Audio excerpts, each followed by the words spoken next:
I never believed in fate until my senior year at Berkeley. That's when everything in my life decided to collide in the most spectacular way possible. My name is Nathan Mitchell, and this is the story of how I fell in love with my sworn enemy, though I didn't know it at the time. It was a crisp autumn morning in September when I first saw Sarah Anderson in the Morrison Library. The golden California sunlight streamed through the tall windows, creating a halo effect around her honey blonde hair as she sat hunched over a thick volume of advanced calculus. I remember thinking how strange it was to see someone looking so angelic while wrestling with derivatives and integrals. I was there working on my computer science thesis, but found myself stealing glances at her more often than I'd care to admit. There was something fascinating about the way she would occasionally scrunch her nose when confronting a particularly challenging problem, or how she absently twirled a mechanical pencil between her fingers while lost in thought. What I didn't know then was that Sarah Anderson was about to turn my world upside down in more ways than one. If someone had told me that this same girl was Blade Queen 97, the infamous player who had been terrorizing my gaming clan for the past 2 years in Kingdoms of Valor, I would have laughed in their face. But I'm getting ahead of myself. You see, outside of my academic life, I was known as StormBringer, one of the top-ranked players in CoV, a massively multiplayer online role-playing game that had consumed far too many of my undergraduate hours. Our clan, the Sovereign Vanguard, had been locked in an endless territorial war with the Crimson Dawn Guild, and their star player, Blade Queen 97, had become my personal nemesis. Our battles were legendary on the server, each of us constantly trying to outmaneuver the other in an endless dance of virtual combat. But that morning in the library, all I could think about was how to work up the courage to talk to Sarah. After 3 hours of pretending to work on my thesis while secretly watching her study, I finally saw my chance when she dropped her pencil and it rolled under my table. "Here you go," I said, retrieving it and holding it out to her. Her eyes met mine. They were a striking shade of green that reminded me of spring leaves, and she smiled. "Thanks," she replied, taking the pencil. "I'm pretty sure this thing has a vendetta against me. It's the 3rd time it's escaped today." I laughed, probably a bit too eagerly. "Maybe it's trying to tell you to take a break from." I glanced at her textbook, Multivariable Calculus. "Advanced Applied Mathematics, actually," she corrected, closing the book. "I'm doing my thesis on game theory and its applications in artificial intelligence." My heart skipped a beat. A beautiful girl who was into both math and potentially gaming. This had to be too good to be true. "That's fascinating. I'm actually working on something related in computer science, developing AI algorithms for predictive behavior in multiplayer games." Her eyes lit up with interest, and before I knew it, we were deep in conversation about neural networks, machine learning, and the future of gaming AI. The hours flew by, and soon the library was announcing its closing time. As we packed up our things, I finally gathered the courage to ask, "Would you maybe want to grab coffee sometime? We could talk more about your thesis work." Sarah hesitated for a moment, and I felt my heart sink. But then she smiled and said, "I'd like that. But it'll have to be after Wednesday evening. I have a prior commitment that can't be rescheduled." Little did I know that this prior commitment was actually the biggest raid of the season in Kingdoms of Valor, where Blade Queen 97 would be leading her guild in an attempt to capture our clan's main fortress.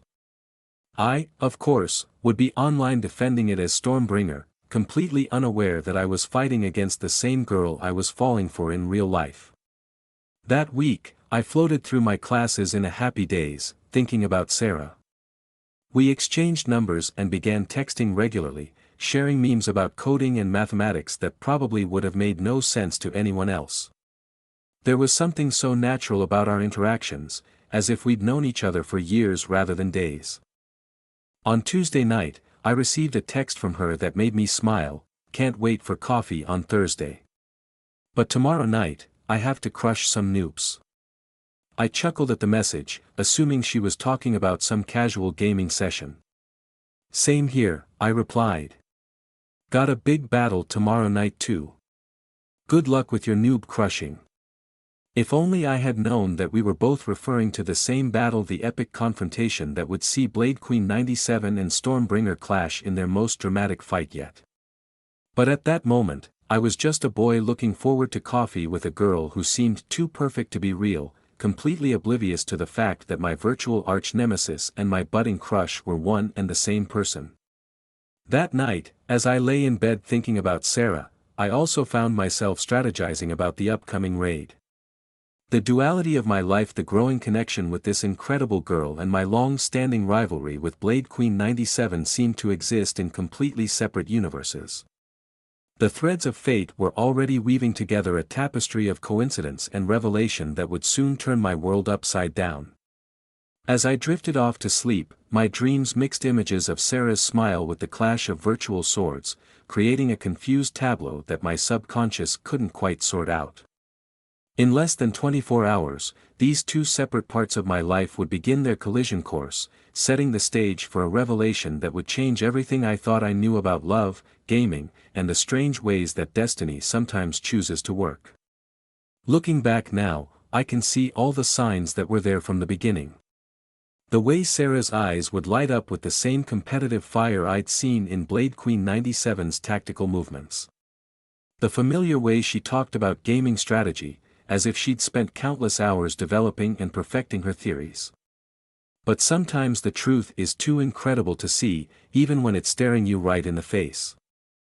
And so, on the eve of what would become one of the most memorable nights of my college life, I remained blissfully unaware that the girl I was falling for and the player I had sworn to defeat were about to collide in a way that would redefine everything I thought I knew about both love and rivalry. The stage was set, the players were in position, and the next 24 hours would bring a series of events that none of us could have predicted. But that's the thing about fate, it has a way of surprising you just when you think you have everything figured out. Wednesday arrived with an electric tension in the air. The Berkeley campus hummed with its usual activity, but my mind was split between two worlds: the upcoming raid in Kingdoms of Valor and thoughts of Sarah. That morning, I received another text from her that made my heart skip: "Good luck with whatever you're doing tonight. Hope you crush it." I smiled at my phone, unaware that this message came from the very person I would be facing in virtual combat in just a few hours. "Thanks. Same to you with your noob-crushing mission," I replied, still oblivious to the irony. The raid was scheduled for 8 p.m. Pacific time. By 7:30, I was already at my battle station, a desk cluttered with energy drinks and snacks in my small apartment just off Telegraph Avenue. My roommate, Tyler "Iron Wolf" Matthews, was similarly prepared in his room. As fellow officers in the Sovereign Vanguard, we had spent weeks planning for this defense. "Storm, you online?" Tyler's voice crackled through our Discord channel. "Locked and loaded," I replied, logging into my level 100 battlemage, StormBringer. My character materialized in our fortress, the Citadel of Dawn, wearing the legendary Azure Thunderplate armor that had taken months to acquire. "Any sign of Crimson Dawn's forces?" "Their scouts are moving into position," reported our reconnaissance specialist, Emma Nightshade Rodriguez. "Blade Queen 97's been spotted leading their main force through the Shadow Valley. Classic flanking maneuver."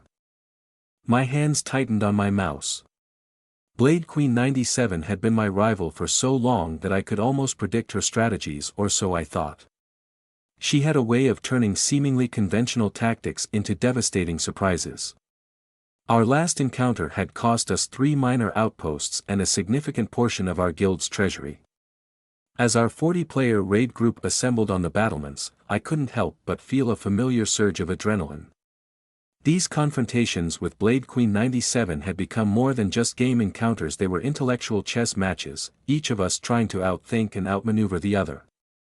The attack began at exactly 8:15 p.m. The first wave was a classic Blade Queen 97 opening move.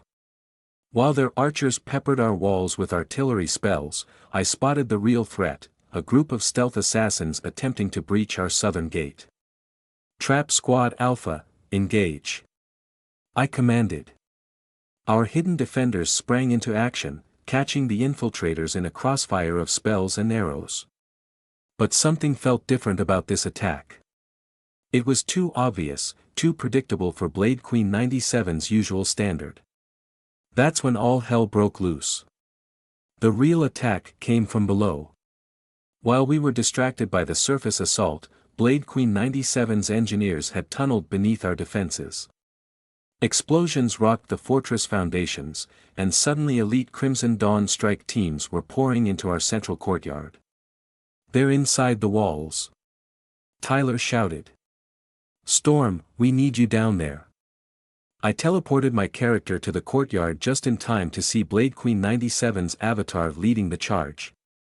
Even in the chaos of battle, her character stood out, a legendary warrior in crimson armor, wielding the Sword of Dawn's Light, one of the rarest weapons in the game. What followed was 20 minutes of the most intense gaming I'd ever experienced. Blade Queen 97 and I engaged in a deadly dance of spells and counterattacks, our characters leaping across the battlefield as our forces clashed around us. She had obviously studied my tactics, anticipating my favorite combinations and forcing me to improvise. In the real world, I was sweating, my heart pounding as I executed complex key combinations. Somewhere across the internet, my nemesis was doing the same, matching me move for move. There was something almost intimate about it, this deadly virtual ballet we were performing. The tide turned when I noticed a pattern in her movement, a slight tell that gave away her next attack sequence. It was something I'd seen before, not in the game, but somewhere else. The thought nagged at me, but in the heat of battle, I couldn't place it. Using this insight, I managed to bait her into a trap. My Thunderstrike spell caught her character in mid-leap, breaking through her defenses. The following combination of attacks left her avatar vulnerable, and with a final casting of Chain Lightning, I secured the victory. Blade Queen 97's character fell, and without their leader, the Crimson Dawn forces quickly crumbled. As the dust settled and victory messages flooded the chat, I received a private message from Blade Queen 97, "Impressive adaptation, StormBringer. You've learned some new tricks. But this isn't over, next time will be different." The message carried her usual competitive spirit, but something about the phrasing tickled my memory. It reminded me of how Sarah had corrected me about her mathematics thesis, that same confident assertiveness. Before I could ponder this further, my phone buzzed with a text from Sarah. "Just finished my appointment, totally didn't go as planned, but sometimes that makes things more interesting, right? Still on for coffee tomorrow?" I replied immediately, "Definitely. Just finished an intense gaming session myself. Can't wait to tell you about it." As I prepared for bed that night, my mind kept jumping between the epic battle and thoughts of Sarah. There was something tugging at the edges of my consciousness, a connection I couldn't quite make. The way Blade Queen 97 had moved in that final battle, the familiar rhythm of her attacks, it reminded me of something, or someone. I drifted off to sleep with fragments of the evening swirling in my mind, the flash of virtual spells, Sarah's text messages, Blade Queen 97's fighting style, the way Sarah's eyes lit up when she talked about game theory. These pieces were trying to tell me something, but I wasn't ready to see the full picture yet. The next morning, I woke up to another text from Sarah, running a bit late for our coffee date, had a long night of crushing noobs, meet at Cafe Strata at 11 instead of 10. Perfect, I replied, still riding the high of last night's victory. I've got quite a gaming story to share with you too. Little did I know that we would be telling each other the same story, from very different perspectives. The truth was right in front of me, hidden in plain sight, waiting to be discovered over what would become the most memorable cup of coffee in my life. As I walked to the cafe that morning, the Berkeley campanile bells chiming in the distance, I was about to learn that in both love and war, your greatest rival might just turn out to be your perfect match. Cafe Strata was buzzing with its usual late-morning crowd when I arrived. The aroma of freshly ground coffee beans and warm pastries filled the air, mixing with the crisp Berkeley autumn breeze. I found a quiet table in the corner, my mind still processing the events of the previous night's epic battle while anticipating seeing Sarah again. She arrived exactly at 11, slightly out of breath, her honey blonde hair tousled by the wind. She wore a crimson Berkeley sweater that made her green eyes pop, and I noticed with amusement a subtle gaming reference pin on her backpack, a small sword crossed with a crown. "Sorry I'm late," she said, sliding into the seat across from me. "Last night was intense." "No worries," I replied, pushing a steaming cup toward her. "I remembered you mentioned you like vanilla lattes. I hope that's okay." Her eyes lit up with surprise and appreciation. "Perfect memory," she smiled, taking a sip. "So, you mentioned you had a gaming story to share." I launched into my tale, still riding the high of victory.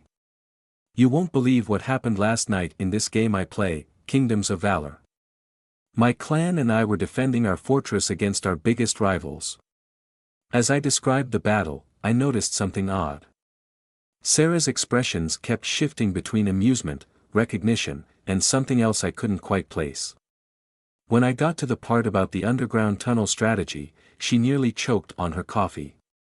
Genius move, wasn't it?" I said, misinterpreting her reaction. "Though we managed to counter it. You should have seen the final duel between me and their leader, Blade Queen 97. The way she moved was actually remind me of. I trailed off, my brain finally making connections it had been refusing to see. Sarah was staring at me with an unreadable expression, absently running her finger along the rim of her coffee cup in a familiar rhythm, the same rhythm as Blade Queen 97's attack pattern. "Nathan," she said slowly, reaching into her bag. "I think there's something you should see."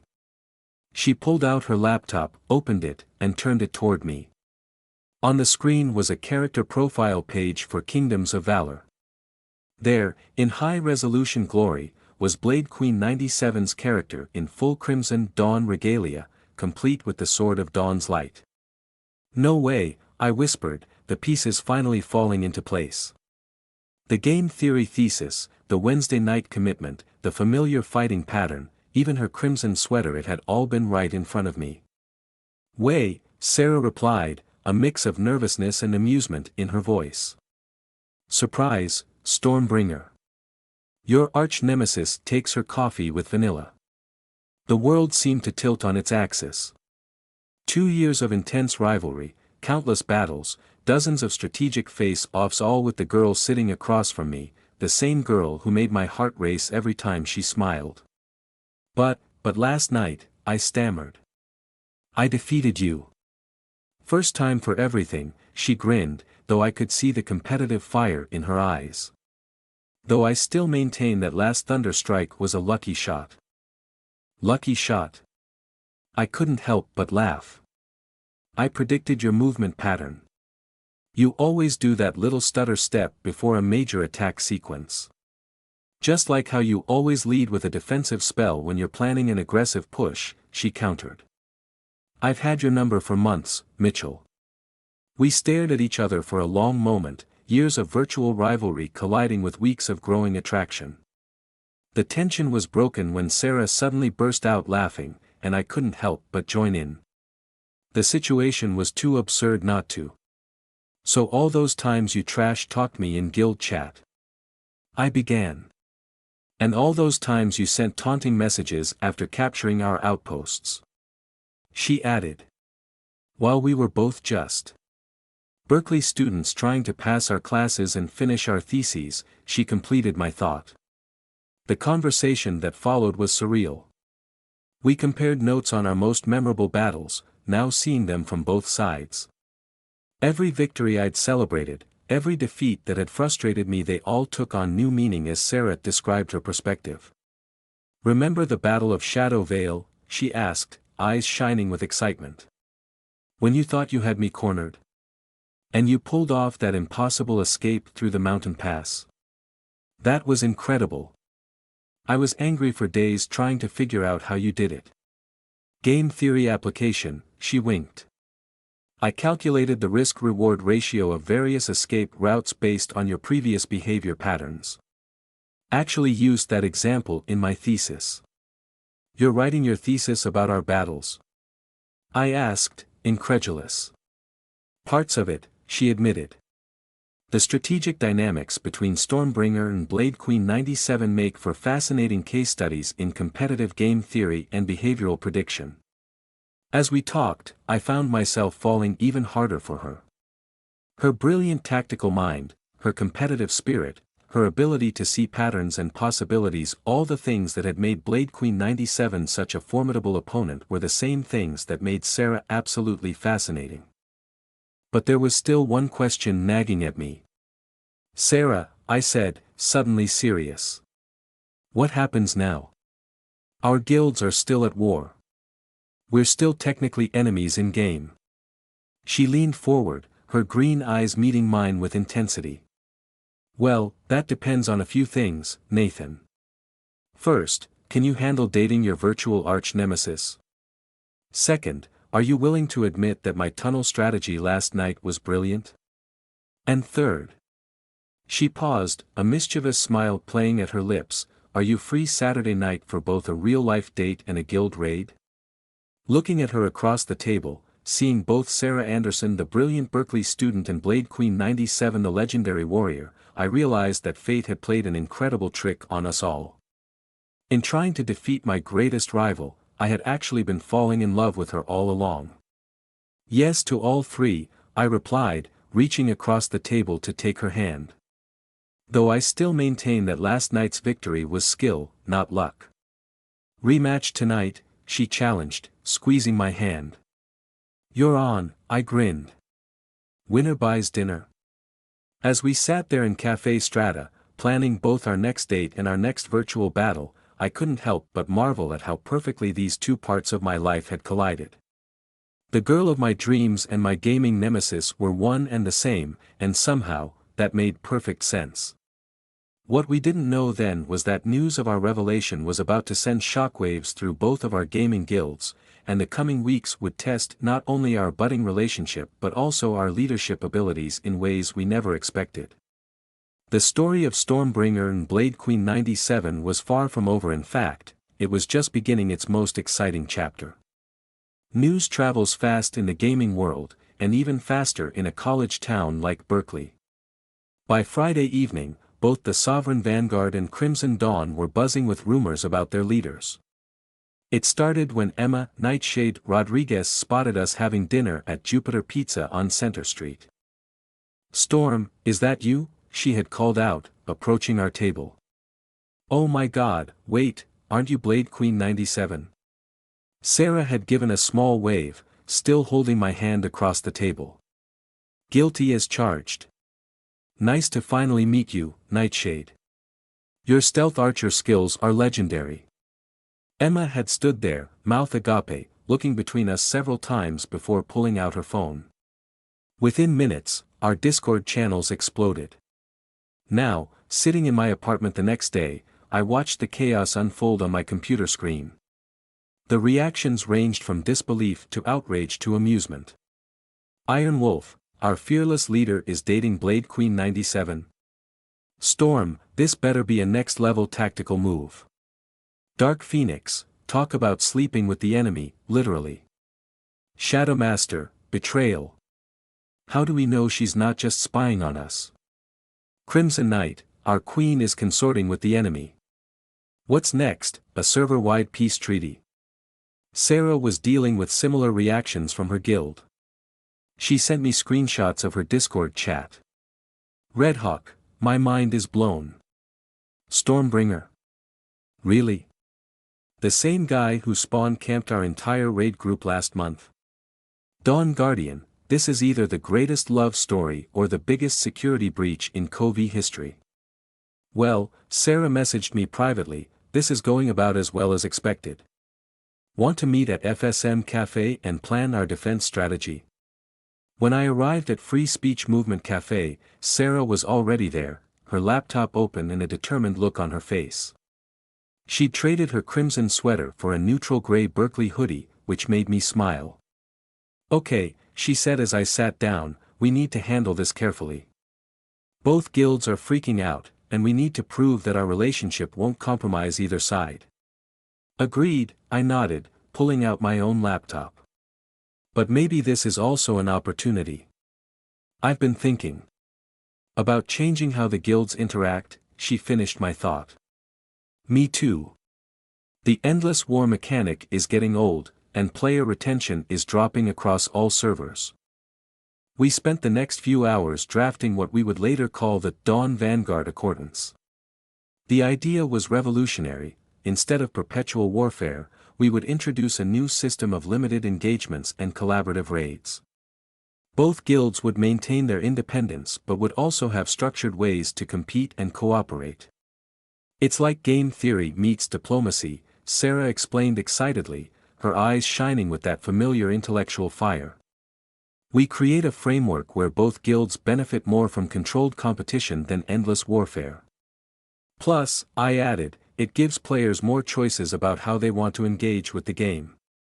They can still fight if they want, but they can also choose to collaborate on larger challenges. We presented our plan to both guilds that evening in a historic joint Discord call. The initial reaction was skeptical, but as we explained the details, people began to warm up to the idea. Think about it, Sarah addressed the combined guilds, her voice confident and clear. The Crimson Dawn's expertise in stealth and subterfuge, combined with the Sovereign Vanguard's mastery of direct combat, we could take on challenges neither guild could handle alone.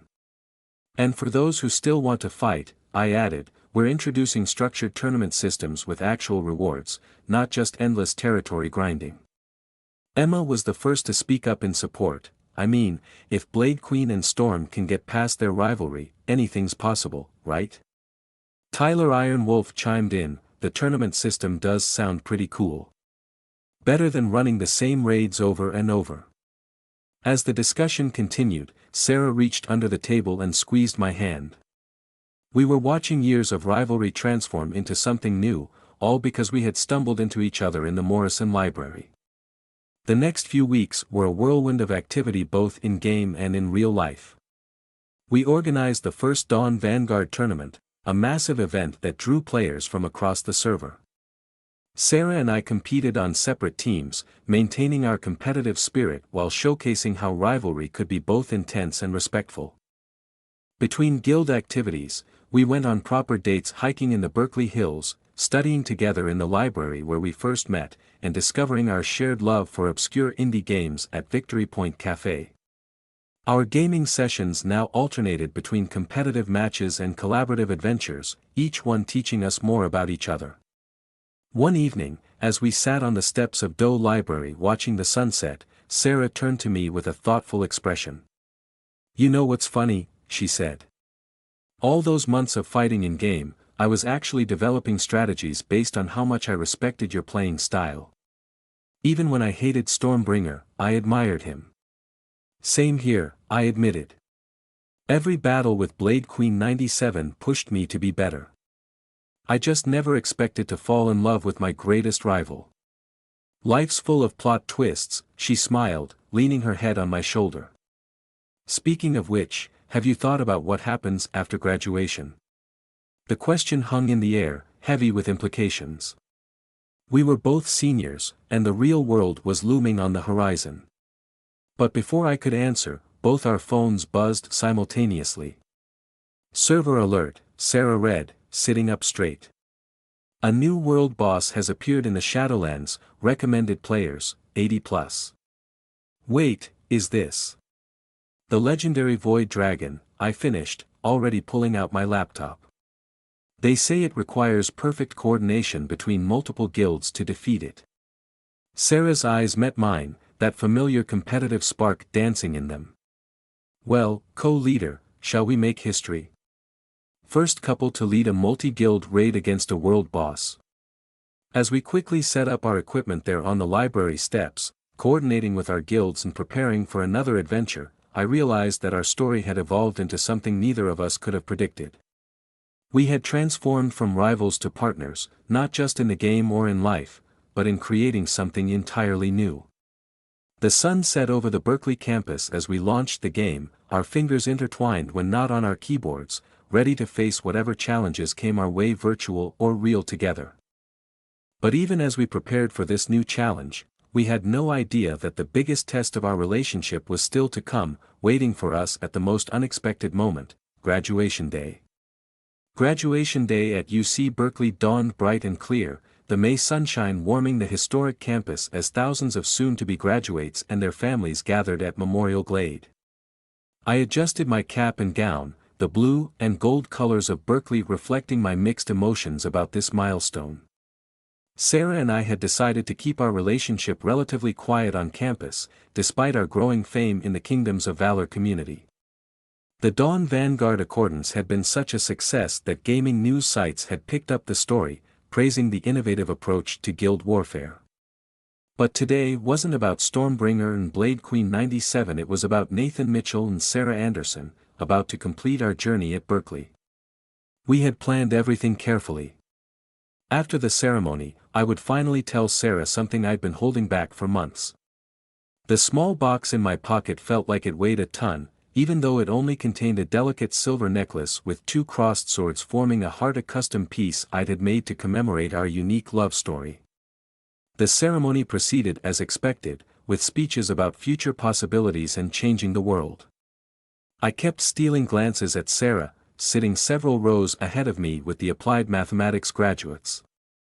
She looked radiant, her blonde hair catching the sunlight beneath her cap.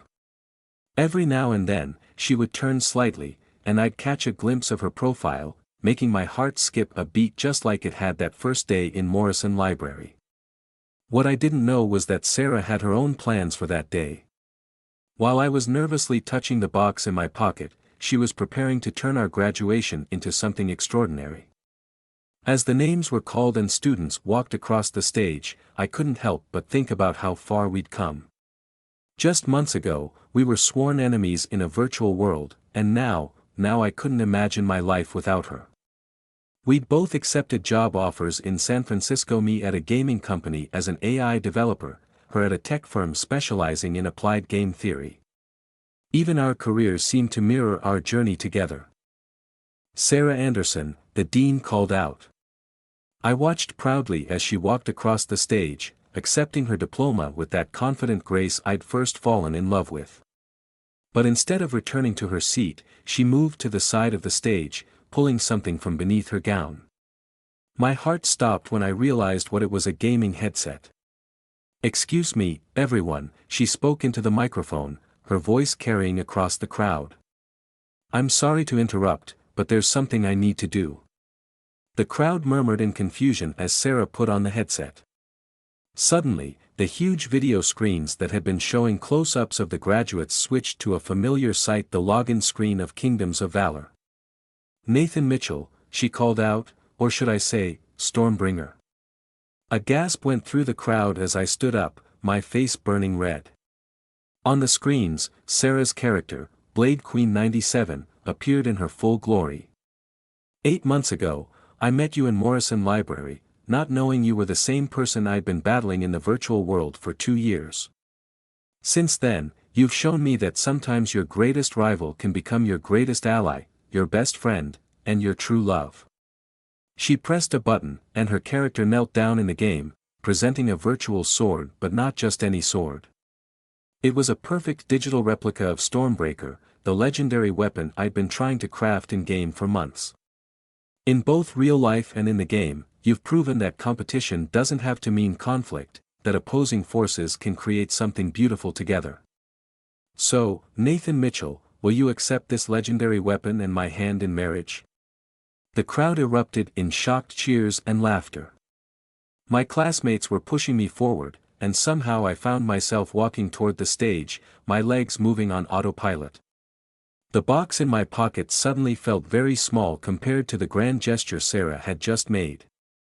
As I climbed onto the stage, the screens showed my character appearing next to hers in the game. Sarah handed me a second headset, her eyes twinkling with mischief and love. "You didn't think I'd let you get away with proposing first, did you?" she whispered as I put on the headset. "I know you've been carrying that box around for weeks." I laughed, tears in my eyes. "How did you?" "Please," she grinned. "I'm a strategic genius, remember? Also, Tyler has a big mouth." The crowd waited in anticipation as I took her hand. "Sarah Anderson, Blade Queen 97, my former nemesis and eternal love, yes. 1,000 times yes.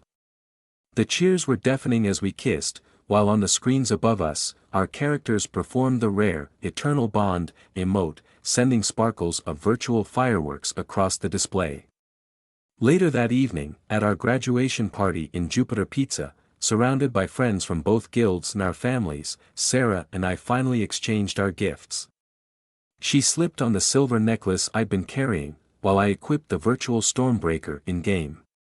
"You know," Tyler said, raising his glass in a toast, "when I first found out Storm was dating Blade Queen, I thought he'd lost his mind. But now I get it. You two were literally made for each other."